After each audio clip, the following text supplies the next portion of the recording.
Hey guys, and welcome back to Accident Gamers. Remember when you were kids and you wanted to get out of high school? Well, let's re-experience that with DanganRonpa. Let's get to it!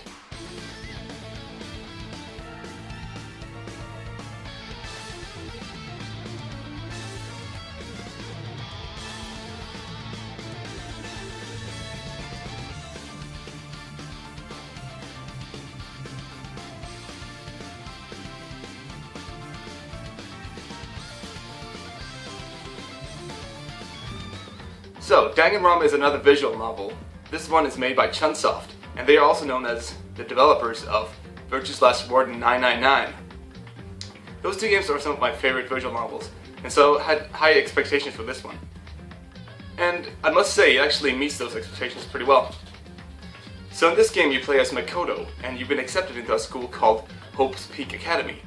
Now what this school is a school for the most talented, the most ultimate students. And Makoto just happens to be the most lucky student because he got in without no real reason actually. So of course in this school we also meet a lot of ultimate students, and some examples are the ultimate martial artist Sakura Ogami, for example, which is super funny because Sakura Ogami must be some kind of nod to the Sakura War series. And you meet characters such as the ultimate prodigy Byakuya and the ultimate writer, Toko. And so all these characters are extremely well written. I really love them. They're all really believable and very credible. Now the twist to the story is that you've been trapped in this school, and for reasons unknown, you actually start off the game just appearing in the school. You walk into the school and somehow you're trapped there now. All the walls have been sealed and you can't really get out, you don't know why. Turns out there's a bear in there and he actually has some rules set up for you. And so you can actually live there forever as long as, you know, everything is peaceful. You have a set of rules that the bear set up. If you break these rules, you get penalized. And of course you don't want that because that means death. Now, everything would be really peachy. I mean, you have everything set up. You can live here for all of your life without any problems. But things start happening. It turns out people start killing each other. And when people kill each other in this school, they actually set up a trial to see who the murderer is. The murderer is called the Blackhead, and it's up to you to find out who the murderer is. Now, if you choose the right person, I mean if you point out the Blackhead, all of you get set free, but the Blackhead gets killed. But if you choose somebody else, all of you get killed and the Blackhead gets to get out alive from the school. So the whole idea is that people start wanting to get out, and that causes them to start killing. And many other things, of course. The bear just keeps pushing new ideas into people, and they actually start manipulating everybody. And it's very interesting to see how all these really credible and well-written characters actually get twisted and deranged. It's super interesting, and I really love the development of all the characters. As with a lot of these kind of titles, the story sort of starts off pretty slow, but it really ramps up in the towards the end chapters. Really, the end chapter, just like Virtue's Last Reward and 999, has this really neat twist in the end. I must say, the story is a bit more predictable in this game than in 999 and Virtue's Last Reward. But still, I mean, it's not in a bad way. I could see things coming, and I think that's good because in the trials, for example, it's good to know that you know exactly how to put together the pieces and how, to string everything together, because, I mean, after all, you're trying to solve a case here. So instead of getting to know this all beforehand and before they expose it, it's actually pretty nice, because in games like, for example, Phoenix Wright, they often pull things that is pretty hard to figure out by yourself, and it's not as rewarding when it's like that. I mean, I love Phoenix Wright for what it is, and it's really, really good. I love Phoenix Wright, but really this is a bit more straightforward, and you understand what's going on. So I like that.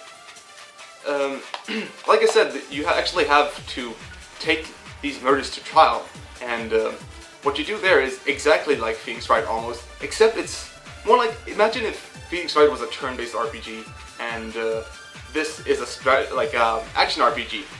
So what I mean by that is that instead of having text move slowly, everything is thrown at you. Everything's fully voiced during the trial scenes, so you actually see a lot of dialogue fly around. And why it's called Trigger Happy Havoc, I mean DanganRonpa, Trigger Happy Havoc, is because during these moments you actually have to shoot down arguments with your own. So let's say there's a floating argument, somebody says something like, oh no, this guy can't be the killer, then you have a bullet which has the argument, it has to be because of this and that reason. And if you shoot that argument with that bullet, you actually break, you sort of break that person, and so you can keep on working with the story. It's just like Phoenix Wright, where you show evidence or anything, something like that. And the trial is coupled with so much intensity and different kind of gameplay modes, where sometimes you actually have like a hangman game, sometimes you have a rhythm game, and it's just so bizarre and everything just floats together so awesomely. It's extremely addicting. Really, like, you play everything for the trials, I'd say. It's so much fun when you all just get all these pieces together, especially towards the end. Also, you get to put together a whole comic with how the events like unfold. So you have like panels you need to puzzle together. It's so fun. I just love it. So of course, a trial, there actually has to be a murder first. So before the trial, you actually have some moments where you're just spending your days normally, and you have this routine where you can spend free time with any character you like, and you can just get to know them. You can give them items to increase their ranks, similar to Persona's social link system, but it really doesn't affect the story. If you just want to hang out with somebody, you do it because you find them interesting. And I think that's really nice, because the game doesn't like hinder you or anything if you choose the wrong character. You just choose whoever you want, and you know, in case they die or something like that, which a lot of characters die in this game, you might not have the chance to see their whole story, but you know, you just go with them when you want. And really, I think it's a great system. I really got to know some characters better, and I got to love them much more for it. You have this free time moment, and then you actually also have like where the story goes on, and of course somebody gets killed, and then 3 people find a body and a signal goes off, and that's where everything starts. You start investigating all these evidence like you can gather in for the trial, just like Phoenix Wright. And in the end you start the trial, and it's just amazing. Great music and everything. So what more can I say about DanganRonpa? Well, it's so nice to have another Vita exclusive again. That's so nice. One thing that does bother me is that the game was released in Japan with both DanganRonpa 1 and 2. Yes, there's a sequel. And they were both on the same cartridge in the Vita.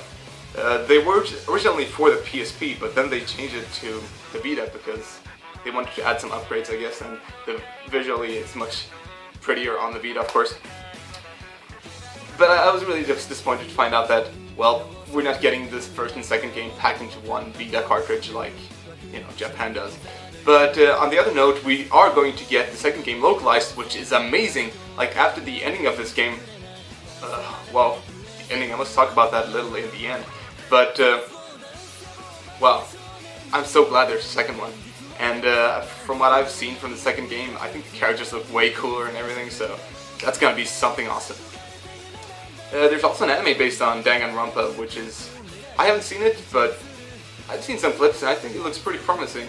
The animation looks a bit stiff, but it really tries to emulate the way the game looks. And the game looks awesome. It has these paper cutout kind of graphics, and it's so much fun. It looks like Parappa the Rapper. It's crazy because it doesn't fit in the setting really, but it's so cool and it's awesome. So, man, this game is such a great complete package for me. So, as for the ending of this game, don't worry, you don't have to stop the video because I'm not gonna spoil anything, of course, because this is this kind of game where you shouldn't absolutely not spoil anything. But, wow, man. Alright, so I could see a few things come, but I was not ready for one character, and that's the mastermind. You see, all the characters, like I said, they're so nice, they're bursting of energy and awesome like charisma, but they all felt so underplayed when you actually saw the mastermind. Seriously, I just mind blown. That character was so well written, so awesome. I think if you play this game, I could just recommend this game alone. But I mean, I could recommend this game just by that character alone. Seriously, such a funny, just a funny ending, extremely awesome. Really, I really want to recommend this game to so many people. Just if you have a Vita, please pick it up. If you have a PSP, you can actually download a fan-translated patch, and that's super cool. It came out before this actually, and you know, I actually recommend that. Please try it out. Just any way you can experience this kind of story and this game. It's so good. You guys really should try it out. It's awesome. Please do check it out. Anyways guys, until next time, you should get gaming.